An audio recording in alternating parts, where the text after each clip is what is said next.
So this is Bryan Johnson's olive oil.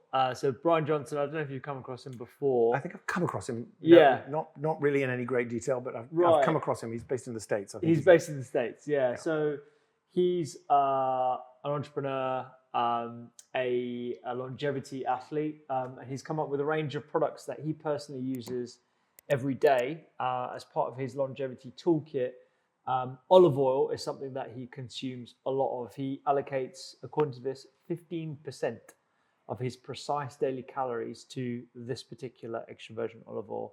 And obviously, as someone who spends $2 million every year on longevity and all the longevity toolkits that he's got, or the longevity interventions, there's a lot of interest in this particular product.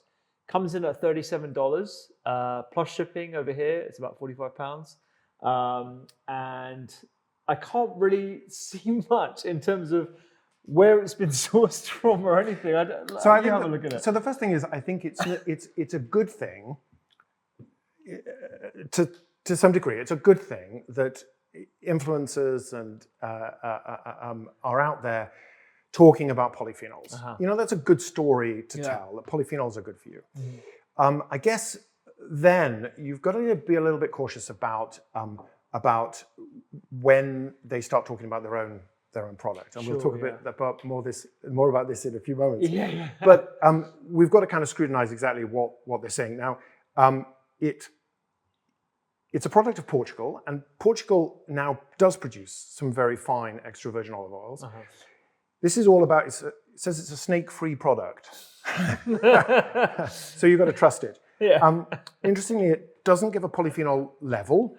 It just really talks about Bryan and his UV-resistant glass bottle. You know, which it's good to have it in a dark bottle because heat, light, and oxygen are what degrades oil. Consume 1 tablespoon every meal, and you know, again, in the Mediterranean, they do have olive oil, you know, with every meal, including often with sofrito, you know, which is the tomatoes and onions in the morning. But there's not much else about it. We're not getting the variety. We're not getting a harvest date. We're getting a we're getting what's called a filled date. Oh, a filled date. Okay. Now this is quite interesting because I actually want to know the harvest date, because when extra virgin olive oil is harvested, the producer will put it in great big huge stainless steel towers with nitrogen sitting on top to preserve the oil. Okay. So the oil can sit in there for considerable periods of time. Now, there will be some degradation because it's just sitting there storing. And sometimes, despite what the producer tries to do, it does get hot. You know, it gets hot in the Mediterranean, it gets hot in Portugal. So it's got a filled date. So that doesn't tell me when it was harvested. It could have been sitting in the vat for 12 months. So it could be previous year's harvest. And then it's got a best before date, which is what you get. You're allowed this 18 months after you put it in the bottle. But that's not taking into account the possibility that actually there's some degradation that's going on, some oxidation that's going on. So that's a little bit of disappointment that he doesn't give a harvest date or polyphenol levels.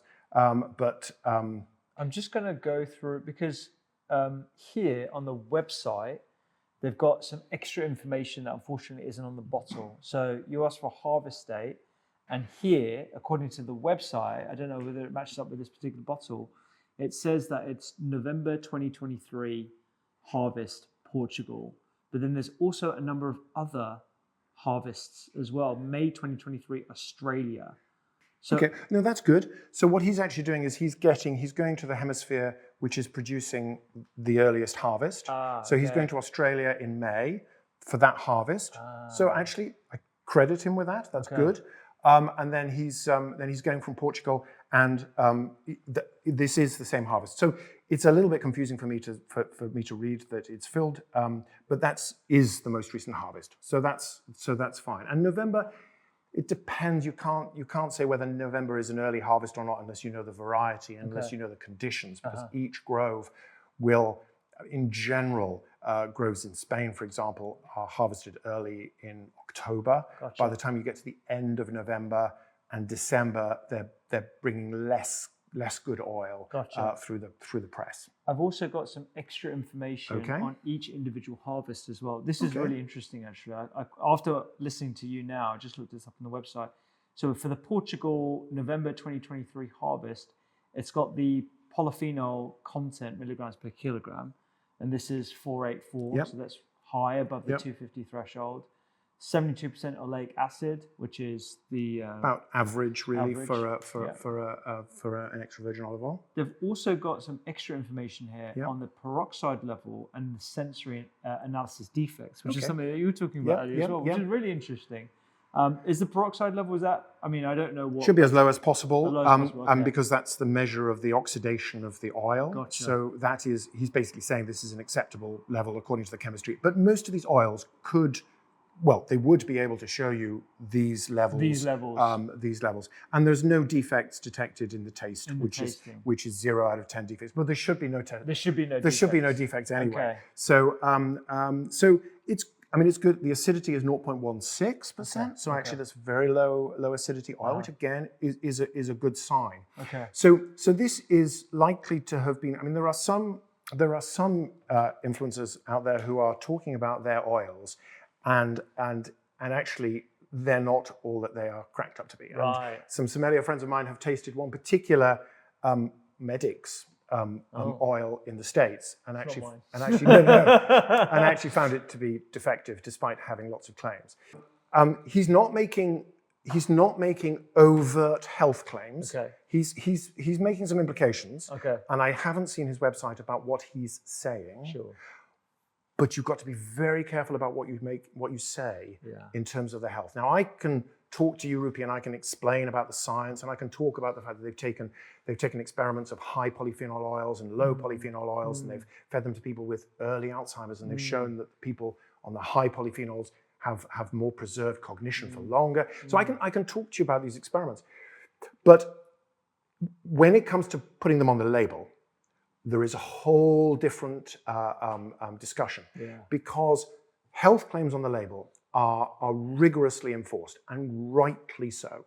So there are some oils out there and some websites, because again, you've got to be cautious about what you say on websites. There are some websites out there that say, drink this extra virgin olive oil and you'll feel fab. You'll feel, it'll make you mentally sharper.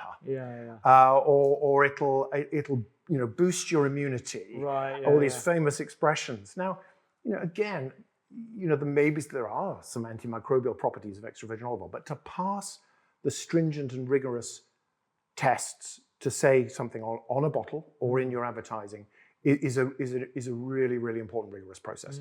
And so he's not making any overt health claims on this, as far as I can see, although there are some implications. But yes, but he's giving us quite a lot of information, and I haven't seen the website. Whether or not it keeps you sexually active until you're 120. I don't know about the sort of claims, but there's some good information. That's interesting. Okay, let's give it a taste test. Yep. So this is the bottle. I'll put it there. This is yours, and I'll warm this up. So same thing again, warming up to room temperature. How long would you do this in a competition state? Would every oil be kept at the same temperature and actually temperature controlled? Yes. Wow. Exactly. It's a very rigorous process because people's livelihood depends on whether or not what a quantity of extra virgin olive oil. Yeah. And one thing I would say about it's good to see levels of polyphenols, but as we've talked about the koodoos, you don't want to be in an arms. You don't want to be too high. You don't want to be an arms race about it because I'm not suggesting that a very high polyphenol olive oil will poison you, but it's what I think is really important is that people understand that through a good quality extra virgin olive oil, very well produced, with some fruitiness, some bitterness, and some pungency, will give you a certain level of polyphenols. Yeah. And what really, really I'm passionate about is to make sure that people understand a good quality, high polyphenol extra virgin olive oil at an affordable price. Yeah. Because I think that I think that whilst we can all celebrate really, really fine oils, for me, my passion is to get everybody on the Mediterranean diet. Totally. And that means daily. Yeah. And that can get expensive. If you're talking about oils, well, like of that caliber, 40, how much did you $40. Or I think it's 45 pounds. And that's how much is that? Is that a litre? It's 750. Okay, so slightly more, than but these, but definitely more per litre. And I've seen an oil in the UK marketed, high polyphenol, the slopes of Mount Vesuvius or whatever. They don't grow oil on Mount Vesuvius. But I've seen these oils and they're sold for £40 for 500 mils. Wow. And that actually really upsets me, particularly if there are lots of health claims that are unsubstantiated. Because actually I think it's really important to get people really enjoying affordable, high polyphenol, high antioxidant, high anti-inflammatory. Because you can get the same. What I'm reading is you can get the same benefits from a really well-produced oil at a much cheaper price, half the price. But let's taste this. We shouldn't.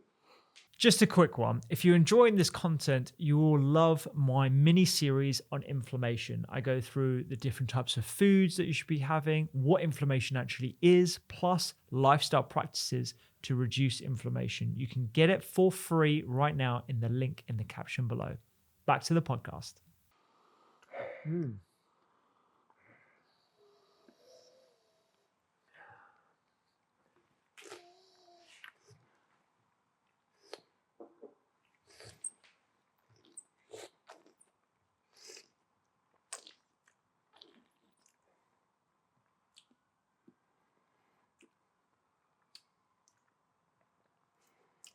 Very tasty. It's a good oil. It's a good oil. It's a good oil. I think it's a good production of Portugal. It's a good example of a fine Portuguese oil. And again, it's a bit like Turkey.